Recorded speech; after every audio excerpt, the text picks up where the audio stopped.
do que ser amigo de Deus, e nada melhor do que lembrar de todas as implicações disso, né? Ter a paz no coração, experimentar a comunhão.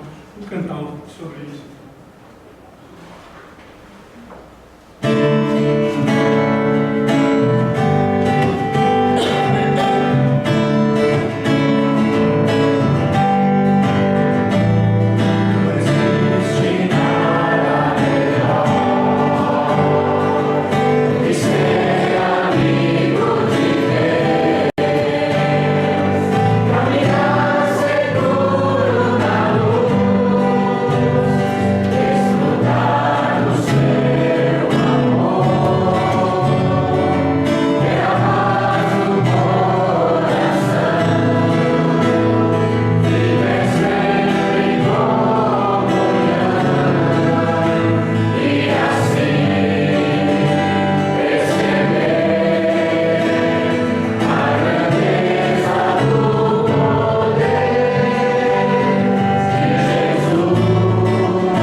Da volta de Cristo, né?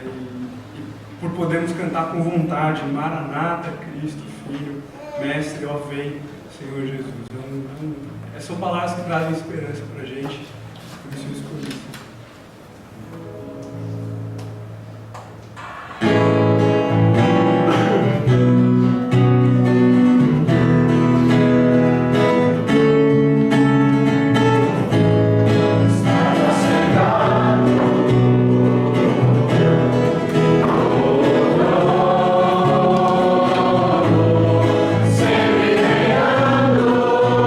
Soberano,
Muito bem. No final, se der tempo, a gente canta mais um.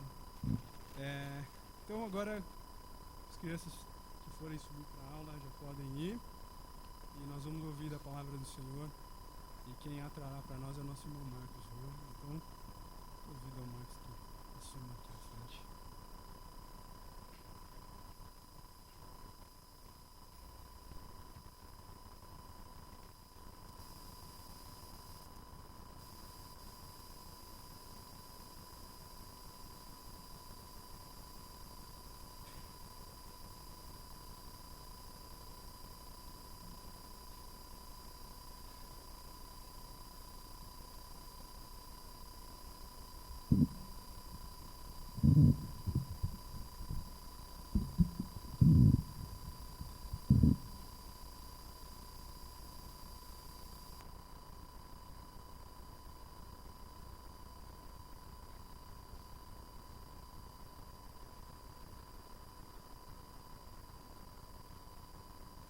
Uma alegria estar de volta aqui para compartilhar com os irmãos aquilo que o Senhor tem colocado no meu coração.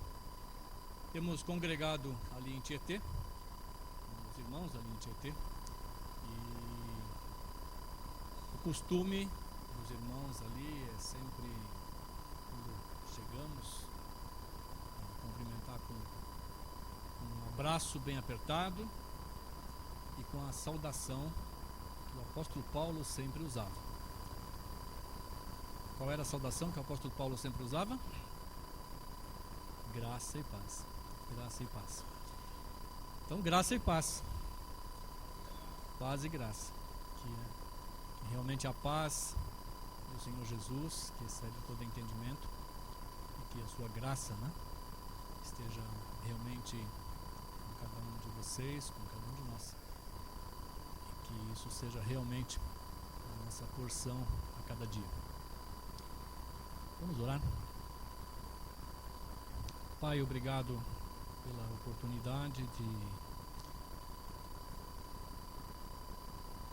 nos reunirmos em nome do Senhor Jesus para cultuar o próprio Senhor Jesus, que é o autor da nossa salvação, que é o nosso Redentor, o nosso Remidor, que é o nosso Senhor, que é a nossa esperança, que é o autor de todo este universo e que Ele mesmo sustenta todas as coisas pela palavra do seu poder. Estamos aqui, ó Pai, para cultuar o Teu nome, para nos alegrarmos contigo, com a Tua palavra, nos alegrarmos com aquilo que Tu tens feito por cada um de nós. E assim que pedimos a Deus a direção, orientação e capacitação do Teu próprio Espírito que em nós habita, para que Tu fales, que Tu trabalhes e que Tu mesmo hajas na vida de cada um de nós.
Da história da eternidade. Vamos lembrar que Deus, como lemos lá em Isaías, Ele é Pai da eternidade. Então Ele não está dentro do tempo, Ele está sujeito ao tempo. Ele criou o tempo e no tempo estabeleceu todas as coisas. Então, quando nós falamos de eternidade, estamos falando de tempo. Ele é Pai da eternidade, Ele está fora do tempo. Então, eu creio que Deus estabeleceu o tempo e no tempo estabeleceu todas as coisas, e nós estamos aqui hoje porque no tempo Ele estabeleceu também a nossa vida e a nossa realidade. Agora também é fato de que esse tempo foi alterado segundo os princípios e segundo os planos que Deus originalmente estabeleceu.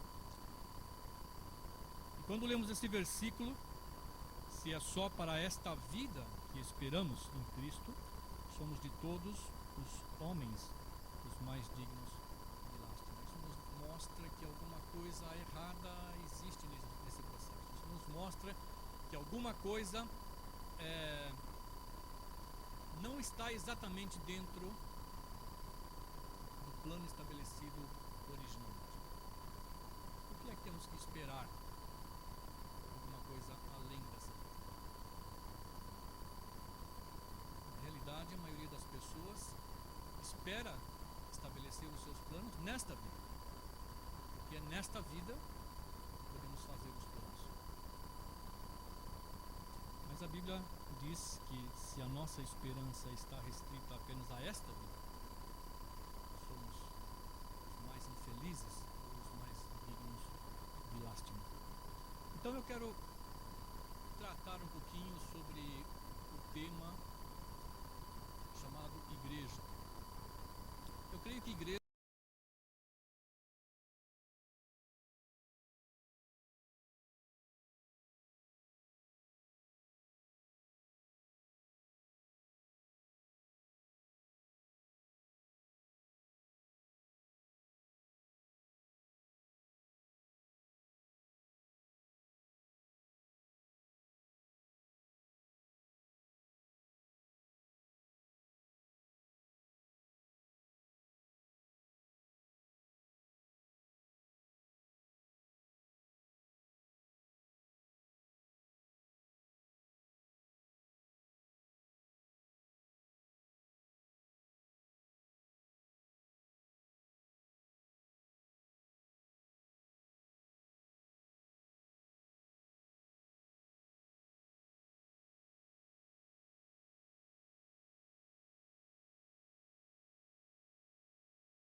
indicando um grupo de pessoas religiosas, podemos falar de uma igreja como esse prédio. Vamos para a igreja? Normalmente assim falamos, né? As crianças se aprontam rapidinho, vamos para a igreja. E assim a palavra igreja vai sendo usada no nosso dia a dia, mas não é exatamente esse o sentido da palavra igreja na Bíblia. A palavra igreja, lá nos primeiros tempos da história depois de Cristo, ela era comumente usada para representar uma reunião, um agrupamento de pessoas, quando se reuniam para tratar um assunto específico, então aquilo era uma igreja, uma assembleia. Mas a palavra igreja consagrou-se na Bíblia com um significado específico, um significado especial. E esse significado diz respeito àquele grupo, assembleia sim, de pessoas que foram chamados de uma maneira especial. Foram chamados para sair de uma situação e virem para outra situação. Chamados para saírem do mundo secular, do mundo normal, do mundo que normalmente estavam vivendo, para uma nova vida. Então, eclésia ou igreja, aqueles que foram chamados para fora. Para fora de onde? Para fora daquela vida normal e comum que estão vivendo.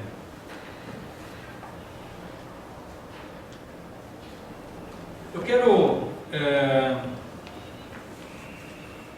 ler um versículo em 1 Coríntios, capítulo 15, aí onde você está.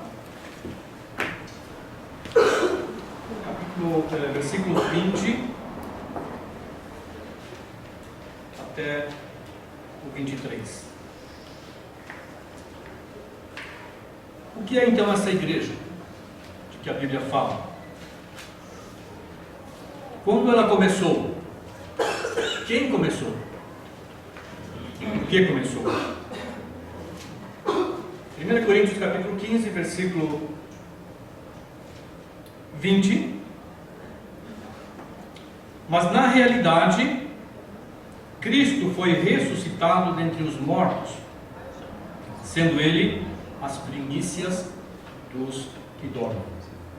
Então, no versículo 19 nós lemos que se é apenas para esta vida que esperamos em Cristo, somos os mais infelizes de todos os homens. Mas no versículo 20 nós lemos que na realidade Cristo ressuscitou dos mortos, sendo Ele as primícias dos que dormem. Como é essa história de que Cristo ressuscitou dos mortos? Por que é que Ele morreu? E aí nós temos que nos reportar a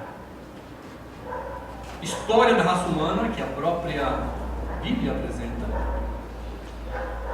E temos que recordar que dentro daquela criação original que Deus estabeleceu, dentro do tempo, dentro da eternidade, num momento, aquele plano de Deus foi alterado, foi desviado, foi quebrado. E o rumo da história que estava sendo seguida desviou. E desviou por causa de uma rebelião que aconteceu, desviou por causa de alguém que interferiu nessa história, querendo ele fazer a própria história. Estamos falando de Satanás, que não era Satanás, que era parte do plano original de Deus, mas que rebelou-se contra o próprio Deus, e foi expulso da presença de Deus e estabeleceu então o seu próprio reino. Ele mesmo queria isso, estabeleceria o meu trono acima do próprio Deus, serei semelhante ao Altíssimo. Mas ele foi atirado daquele lugar de honra, daquele lugar de glória, e estabeleceu e começou ali então o seu próprio reino, a sua própria história. Essa foi a marca, essa foi a divisão, esse foi o evento, foi o fato que começou um plano do qual nós fazemos parte e estamos exatamente no meio desse plano que Deus está realizando por causa dessa grande rebelião ocorrida no tempo passado. Por essa razão, conhecemos hoje a morte. Morte não é extinção, morte não é deixar de existir, morte é separação. Assim como houve morte naquele momento em que aquelas hostes celestiais foram separadas de Deus, a morte também veio até nós. Porque da mesma maneira, Deus criou a raça humana, Deus estabeleceu esse planeta, Deus estabeleceu esse mundo e colocou esse mundo numa ordem que Ele desejava funcionasse conforme a sua vontade, mas da mesma maneira, por rebelião, por não crer na sua palavra, por não crer naquilo que Ele havia estabelecido e dito, a morte interferiu também na história da raça humana. Aquele que foi expulso dos céus interferiu também na história deste mundo, interferiu também na nossa história e conseguiu que aquela morte também atuasse na nossa própria vida. E aí vem a grande surpresa que Deus traz quando Ele, diante daquele cenário triste, diante de um casal com medo, diante de um casal assustado, e Ele então promete que daquela mulher, aquela primeira mulher, Ele traria um Redentor, Ele traria um Remidor. E que esse Remidor, que esse Redentor, seria o primeiro de uma nova geração, seria o primeiro de uma nova era, seria o primeiro de algo novo que Deus estaria criando. Na verdade, ali é as primeiras palavras sendo reveladas por Deus a respeito da igreja. Porque a igreja é a restauração que Deus planejou para essa grande rebelião, para essa grande queda que o universo enfrentou. Não apenas a Terra, não apenas a raça humana, mas todo o universo está afetado pela grande rebelião que ocorreu nos céus. Deus então vai, ao longo da história, revelando e apresentando informações a respeito desse seu plano. Deus vai levantando pessoas e através dessas pessoas Deus vai trazendo informações. O mundo segue o seu curso, as pessoas vão de mal a pior. Deus precisa interferir na história, trazendo o dilúvio. Mas os seus servos também vão sendo levantados ao longo da história, e ele levanta um homem, e esse homem crê na sua palavra, e desse homem ele forma uma nação, e através dessa nação ele traz os seus profetas, e através de uma linhagem específica dessa nação, Deus promete aquele que seria o Redentor, o remidor de todas as coisas. Deus desejava que essa nação fosse luz para as demais nações, mas essa nação falhou nesse seu plano. Mas essa luz nunca deixou de brilhar ao longo da história. Deus sempre manteve alguém trazendo a sua palavra, demonstrando as suas verdades, deixando sempre claro que ele tinha um plano bem estabelecido para resgatar novamente aquilo que era seu. Não é, por exemplo, um homem que era temente a Deus, praticamente único na sua geração, trabalhando 120 anos para construir uma arca, porque Deus havia dito que iria chover sobre a terra. Não havia Bíblia, não havia nada escrito, mas uma revelação de Deus levou aquele homem a trabalhar 120 anos, apesar da zombaria, apesar, imagino eu, de toda a pressão e opressão que sofreu ao longo daquele tempo. Mas ele foi temente a Deus, mas ele confiou nesse Deus, que está registrado hoje aqui para o nosso ensino. E outros Deus levantou ao longo da história. Moisés, Abraão, Moisés depois, enquanto Deus trabalhou através desse homem, como Deus formou uma nação através desse homem, enquanto a revelação Deus trouxe através desse homem. Os juízes, os reis, rei Davi, que Deus levantou, e como foram pessoas tementes a Deus, e como Deus se revelou através desses homens. Se você pegar o livro dos Salmos, quantas profecias a respeito do Messias estão registradas ali. Os profetas, Isaías, centenas de profecias a respeito desse Messias, a respeito desse que era a esperança de todos aqueles que temiam esse Deus. Até que na plenitude dos tempos, como a palavra diz, esse Messias, esse Cordeiro, essa pessoa especial, então veio a este mundo. Deus tornou-se uma pessoa humana.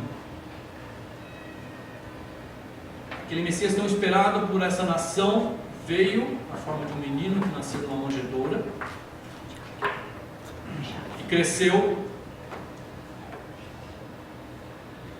começou o seu ministério, foi batizado, foi apresentado por João Batista, mas era um homem como nós, um homem em quem não se via majestade, uma pessoa em quem não se via nada de especial, mas alguém que tinha as palavras do próprio Deus. Estava ali então, ao longo de 3 anos, o Cordeiro de Deus, que veio com a missão especial de tirar o pecado do mundo. Apresentou as suas credenciais, mais de 300 profecias foram cumpridas ao longo do seu ministério, apresentando assim as suas credenciais de como ele foi anunciado desde a antiguidade,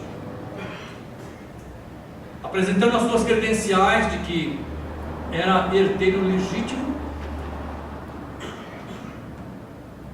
apresentando as suas credenciais de que era também o enviado de Deus. Certa ocasião, ele ensinando, aparecem algumas pessoas trazendo um paralítico, não conseguiram chegar, abriram o teto, trouxeram, colocaram ele diante do Senhor Jesus. Fico imaginando aquela cena e a expectativa das pessoas, então,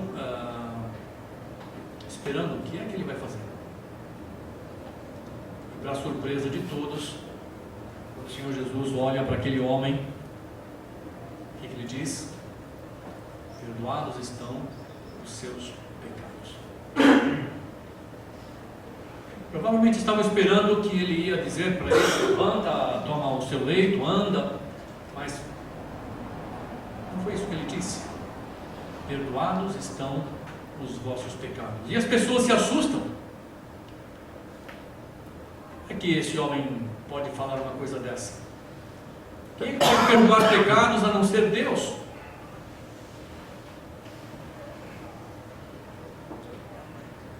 E ele então diz àquele homem: levanta-te, toma o teu leito e anda.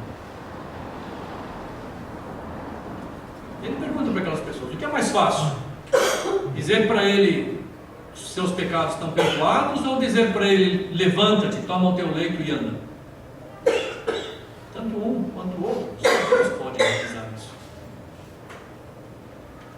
E assim sucessivamente, ele trouxe e apresentou as suas credenciais divinas, mostrando ser ele homem, que precisava dormir, precisava se alimentar, como qualquer outra pessoa, mas também algo de extraordinário para tirar o pecado do mundo. E assim cumpriu o seu ministério, até que foi levado por ódio, por inveja, talvez vários motivos poderiam ser apresentados como justificativa daquela morte. Puseram lá a sua acusação: este é o rei dos judeus. Mas ele foi crucificado, e ali ele deu a sua vida. Ali ele entregou voluntariamente a sua vida, porque ninguém podia tirar, porque ele é o Senhor da vida. Ele deu a vida a muitas pessoas, ele ressuscitou muitas pessoas. Ninguém podia tirar a vida dele. Ele mesmo disse: eu voluntariamente a dou. Não apenas a dou, mas também tenho poder para reassumi-la. E assim nós vemos rapidamente o transcurso da história, da queda do homem até o momento da redenção desse mesmo homem. E o que eu quero dizer aqui é que há, por causa disso, um cenário novo. queda do homem, com a rebelião de Satanás, com a queda do homem, toda aquela criação que Deus havia estabelecido, perfeita, completa, ficou corrompida, ficou deteriorada, ficou contaminada. E Deus não recupera coisas estragadas. E o fato é que Deus revela na sua palavra que todas essas coisas estão destinadas ao fogo. E todas essas coisas serão consumidas pelo fogo. Por isso que, se a nossa esperança em Cristo se limita apenas a este mundo e às coisas desse mundo, somos os mais infelizes de todos os homens. Porque todas essas coisas estão destinadas a serem consumidas pelo fogo. Mas na realidade, Cristo foi ressuscitado dentre os mortos, sendo Ele as primícias dos que dormem. E aí começa a nova vida. Aí começa uma nova história. Aí começa algo novo que Deus havia planejado. Foi dando informação ao longo da história, mas trouxe a realidade. Na plenitude dos tempos, quando o seu filho foi gerado neste mundo e entregou-se naquela cruz, para que através daquela morte e ressurreição pudesse começar uma nova história. E a pergunta que a Bíblia nos traz é: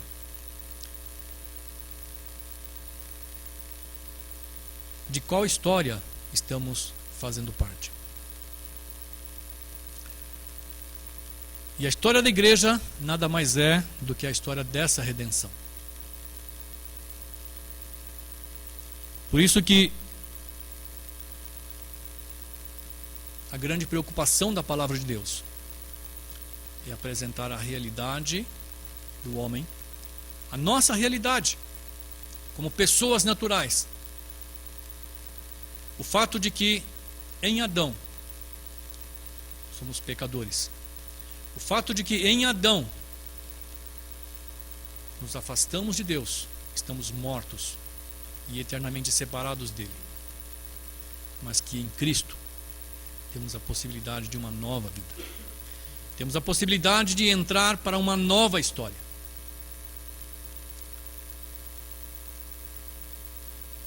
E quando Jesus diz: vinde a mim, todos vós que estáis cansados, sobrecarregados e oprimidos,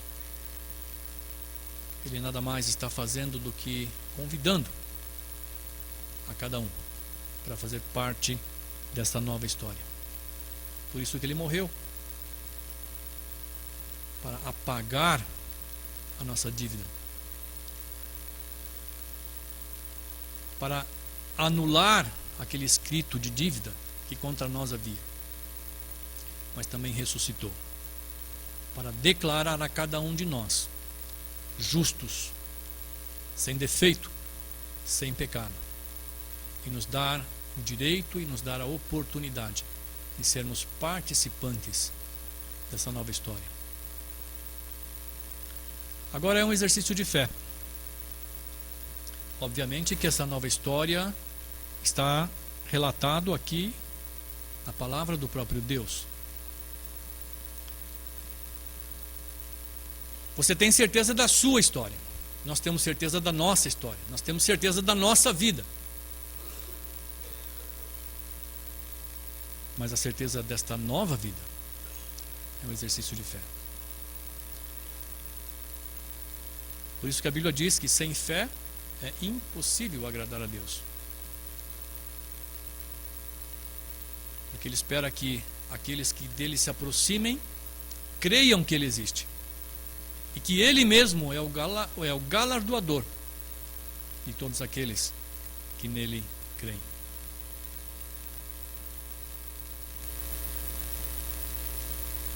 Então aqui é o começo da igreja.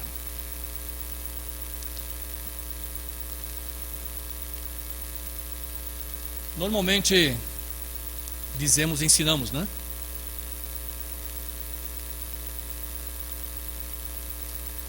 Que a igreja começou em Atos. Na verdade, a igreja começou aqui, com a ressurreição de Cristo Jesus. Porque ele foi a primícia dos que dormem. Ele foi o primeiro que ressuscitou para nunca mais morrer. Ele é o cabeça da igreja. Aqui começou a nova história. Aqui começou a igreja. Aqui começou a realidade do plano que Deus estabeleceu para uma nova história. É verdade que depois da sua ressurreição, ascensão, lá em Atos 2, no dia de Pentecostes, seguindo as festas judaicas, 120 pessoas estavam reunidas e, conforme o próprio Senhor Jesus havia prometido, o Espírito Santo veio sobre aquelas pessoas e aquelas pessoas então começaram a manifestar o poder de Deus. E aquelas pessoas então foram tomadas por esse poder de Deus e começaram então a grande atividade da Igreja de Cristo. Esse corpo então começou a ser formado, porque a cabeça já estava lá, ativa e atuando. E 120 pessoas então dão início à maior revolução da história desse planeta. E se você segue a história ali de Atos, você vai ver que o apóstolo Pedro se levanta, movido por esse poder, que foram revestidos, e ele ali faz um discurso apresentando o evangelho ao longo da história. E mostra para aquelas pessoas como aquelas promessas feitas na antiguidade foram cumpridas naquele que era chamado Jesus, o Cristo, que eles haviam colocado naquele madeiro, mas que havia sido ressuscitado. E o coração daquelas pessoas foi compungido e eles reconheceram a grande besteira que fizeram. E pergunto: o que temos que fazer? O que temos que fazer? E o apóstolo Pedro então diz a eles: arrependei-vos, para que sejam cancelados os vossos pecados, e venha dos céus tempo de refrigério. E nós vemos então 3.000 pessoas sendo alcançadas por esse poder transformador desta vitória conquistada e apresentada pelo Senhor Jesus. E ali tem início então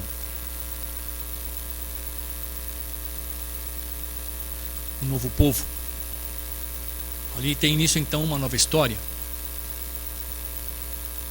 Alguns dias depois, novamente o apóstolo Pedro, falando a respeito dessas coisas que haviam acontecido, falando a respeito novamente daquele Messias prometido, morto, mas ressuscitado. Estavam ali as testemunhas. E o número das pessoas aumenta para quase 5.000.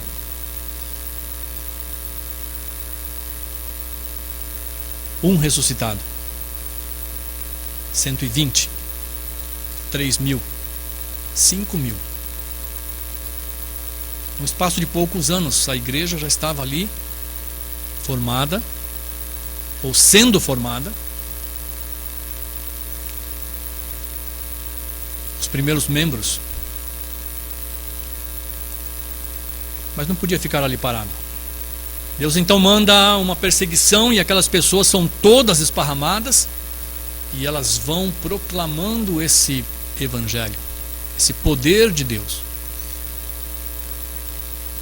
Esse evangelho que é o poder de Deus para a salvação de todo aquele que crê.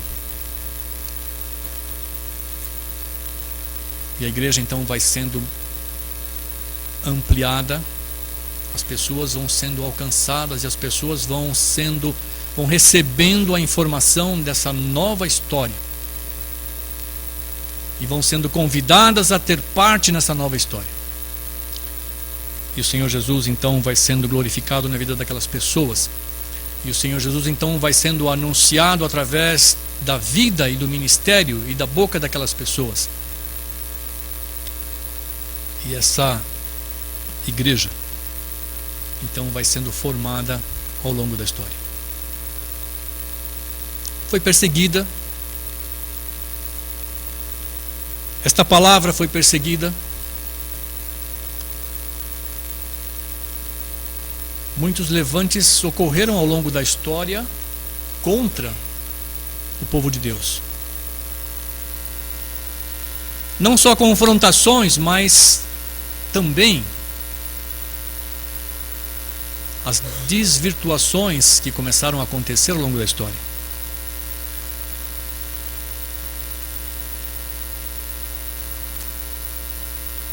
As igrejas paralelas que começaram a se formar. Mas Deus continua até hoje formando a sua igreja. Que igreja é essa? Corpo de Cristo. O corpo místico de Cristo. Por que místico? Porque é algo sobrenatural. Porque é algo que não podemos ter dentro de um recinto. Porque é algo que está sendo construído ao longo da história. Porque algo está sendo construído pelo próprio Deus. Porque é algo sobrenatural que não pode ser compreendido a não ser pelos olhos da fé, a não ser pelo conhecimento das Escrituras.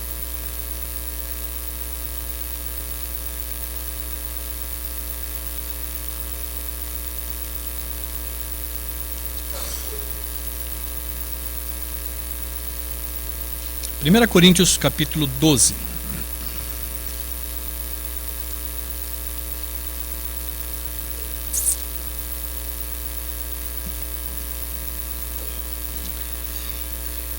Nos fala a respeito desse corpo. Eu, na verdade, gostaria de entrar aqui numa exposição a respeito dos vários aspectos que a palavra apresenta sobre essa igreja, mas eu vou terminar aqui com esse versículo. Vamos ler, na verdade, alguns versículos. 1 Coríntios capítulo 12, versículo 12 e 13 diz assim: porque assim como o corpo é um e tem muitos membros, e todos os membros do corpo, embora muitos, formam um só corpo, assim também é Cristo. Pois em um só Espírito fomos todos nós batizados em um só corpo, quer judeus, quer gregos, quer escravos, quer livres, e a todos nós foi dado beber de um só Espírito. Colossenses capítulo 1, versículo 18.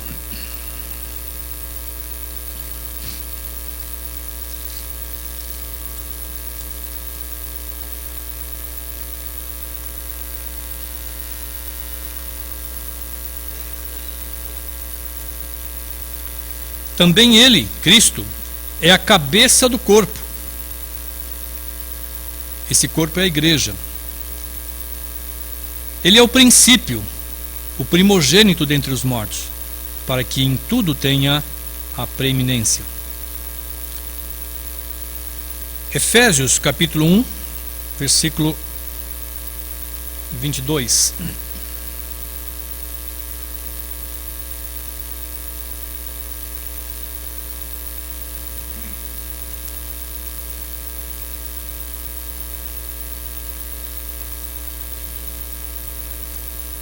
E sujeitou todas as coisas debaixo dos seus pés. De quem? Dos pés de Cristo. E para ser cabeça sobre todas as coisas, o deu à igreja, que é o seu corpo, o complemento daquele que cumpre tudo em todas as coisas. E Efésios 3, versículo 6 ainda diz: a saber que os gentios são co-herdeiros, membros do mesmo corpo e coparticipantes da promessa em Cristo Jesus, por meio do Evangelho. Aquela história que nasceu então com aquela nação judaica, em Cristo é aberta para todas as nações.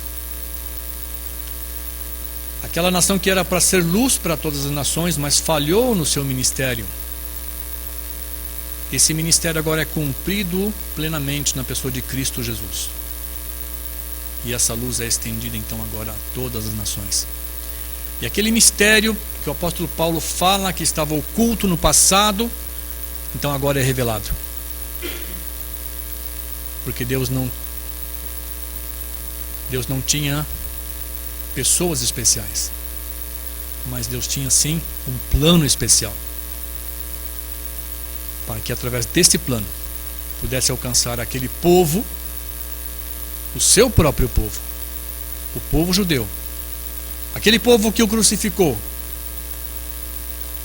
mas também pudesse alcançar todos os demais povos das nações dos gentios.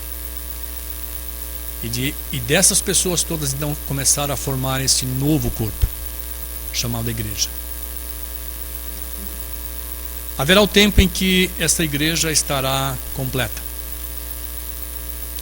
Essa igreja está sendo formada desde a primeira vinda de Cristo e será completado quando da segunda vinda de Cristo.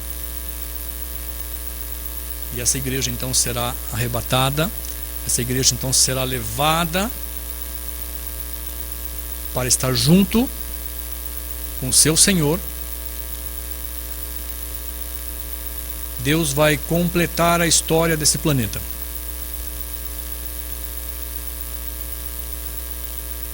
Deus vai estabelecer o juízo prometido nas Escrituras para todo aquele que nele não creu. E Deus vai completar esse juízo por destruir todas as coisas, todo esse universo, por destruir toda a sua criação através do fogo, não mais através da água, mas através do fogo. E novos céus, nova terra serão criados. Não será restaurado, mas novos céus e nova terra serão criados. E o seu povo, a sua igreja, será levado para habitar neste novo tempo, nessa nova história. E a sua palavra nos promete que a eternidade não será suficiente para continuar a conhecer a esse Deus a quem temos servido. O convite que Deus faz na sua palavra é o convite para você fazer parte desta igreja. É o convite para que você, reconhecendo que Jesus Cristo é Senhor, tenha o desejo de tornar-se um discípulo dele. Não é apenas frequentar aqui uma igreja, não é apenas ser membro de uma igreja, não é apenas cumprir os rituais, talvez de um batismo, mas é um compromisso que se assume entregando a vida a Jesus, assumindo um compromisso com Ele, porque Ele assumiu um compromisso com você.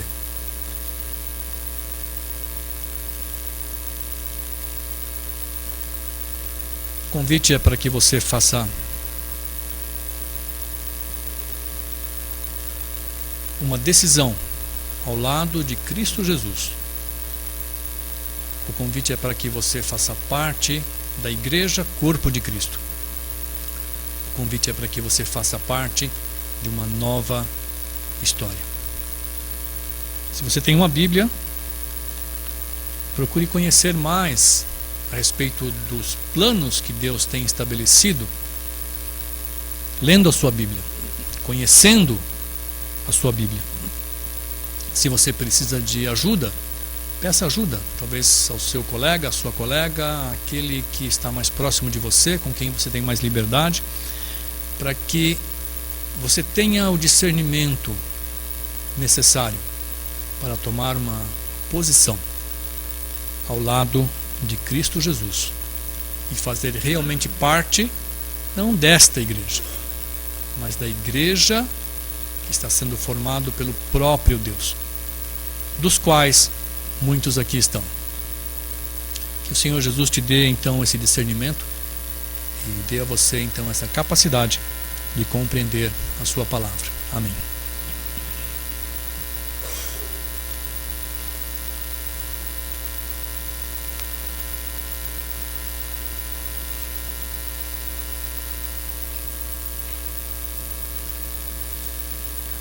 Bem,